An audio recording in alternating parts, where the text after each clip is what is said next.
going on, Jerome's? So we have our jerry rig shoe mic for a little bit longer. New parts coming tomorrow. But head coach Kevin O'Connell fed the local media jackals on Wednesday. Also, first off, hat model. And again, I'm just going to keep spitting million and billion dollar ideas for free to the Vikings, where they should have an instant promo code for gear in the team store or on the Fanatics site of gear that Kwesi and or Kevin O'Connell wear to press conferences, because everything looks good. Make me feel good. Just that this must be the new team hoodie, with the zip, with the deep V. Also the hat.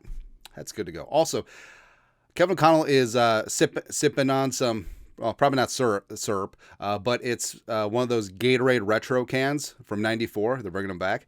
And so they're going to be a sponsor of the NFL. They're going to be part of the NFL Gatorade sponsorship this year.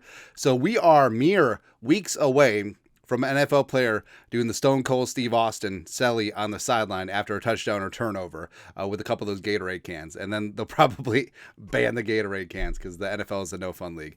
Anyways, long story longer, some stuff and things were said at his press conference. First off, full attendance from the Rooster. All 91 players on the 90-man roster were in attendance, including Justin Jefferson. Also, he noted that Jefferson has been at the facility for most of the offseason workout program. Now, this is obviously a departure from the last couple of years, but it's good on Jefferson, man. And as we said, Jefferson doesn't have a workout bonus on his contract, so he is here as a team leader to build up some camaraderie with J.J. McCarthy. Also, Kevin O'Connell talked about how great Jefferson is for the energy and the vibe of the building.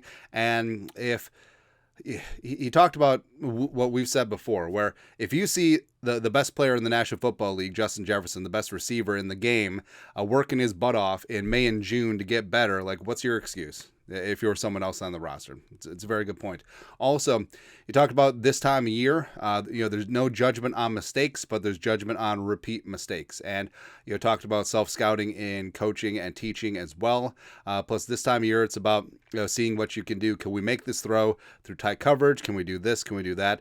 Testing the bounds of throws, testing what the defense is going to be giving you and all that stuff. Talked about how J.J. McCarthy's knee, fully healthy, moved around well, and talked about how the work that J.J. put in getting himself back onto the field, where a lot of lonely hours with the training staff in the facility, getting things right, and the fact that he's as good as he is, 100%, at this stage of the offseason. It's important. So I guess that's one of those blessing in disguise thing that McCarthy's injury happened as early as it did last year, where it gave him the full amount of time to get back to where he once belonged, because all of these reps at OTAs, minicamp, leading into training camp are significant. They're very important. Also talked about how no stone unturned in terms of JJ's preparation. Shouted out Wes Phillips as well as quarterbacks coach Josh McCown about getting him ready to go. He's surprised about some things that he knows, where they'll be talking about a concept, and McCarthy will just rattle it off, and he's like, "We talked about that for 10 minutes week 11, and here you are." All that stuff. Plus, he's 100% attendance means that he's very glad to see Justin Jefferson, Jordan Addison, TJ Hawkinson getting reps in with JJ. And also the entire offense is being installed now. There's no pussyfooting around. And that's what I really liked about how Kevin O'Connell handled JJ McCarthy at training camp last year, where JJ was getting the full freight offense, just like Sam Darnold was getting. There was no a partial playbook. There was no everything. Like, you're throwing everything at the kid, see what he can handle. Also, talked about how they're taking it slow with Will Fries. I'm going to be able to do some work, probably individual work during OTAs and mandatory minicamp, but should be 100% good to go for the start of training camp. Also said that Fries is still crushing in the weight room. Woo! Good to see, man. But also Ryan Kelly, the new Viking center, getting comfortable with calls, communications with McCarthy, as well as the rest of the O-line crew. Plus first-round rookie Donovan Jackson. Ooh, he's for real. Talked about him getting reps next to Ryan Kelly with the first team at left guard.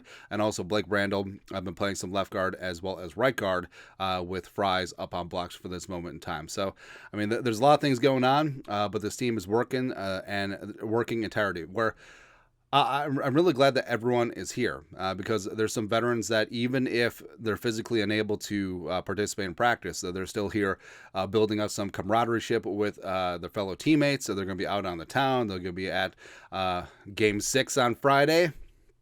effing right. And it's really good to see, this time of year. Plus, Jefferson, setting the standard, being that true leader, and everyone and their mom getting a reps in with J.J. McCarthy. It means that this offense going to hit the ground running, baby. Let's just go.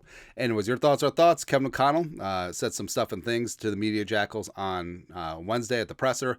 Let us know your thoughts, our thoughts, his thoughts, comment section. You guys are the best. You know what to do. Skol, production value.